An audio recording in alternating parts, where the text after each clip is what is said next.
মাছ পাইছে ন? পাইছো। এই যে নদীত যে শুকান আছিলে, বালি আছিল বুলি বুলি যাইছিলো আগতে। এদিন পানী আহিলে ভাল ইতানে লাগিছে না? বৰষুণৰ পানীত খিনিতে পানী আহি পাইছি। দুইদিনে হৈ গ'ল ন?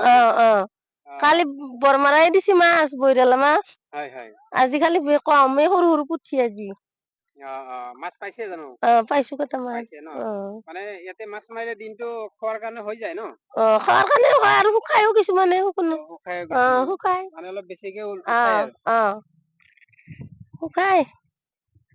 চাও আমিও। এইবাৰ অহা নাই। নাই। এই সৰু সৰু মাছো থাকে ন? আৰু ঠিকে কিছুমানে আছে। পাই ডাঙৰ মাছো, এইটো পৰিব নেকি?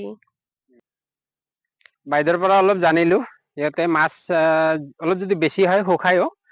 আৰু নিজৰ খোৱাৰ কাৰণে যথেষ্ট।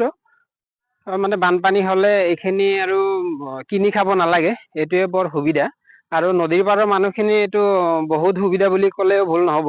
কিয়নো বজাৰত মাছ কিনিব গলে 200 টকা 300 টকা লৈ যাব লাগে। আৰু ইয়াৰে মাছখিনি ইমান দামী হয়। নদীৰ মাছ বিলাক যদি আপুনি বজাৰত কিনিব যায়, 1 পোৱা মাছ কিনিব গলে আপোনাৰ 250 টকা গুনিব লাগিব। গতিকে ইয়াৰে লোকেল মাছ বিলাক মাৰি মাৰি খাই আছে, ভাল লাগে আৰু।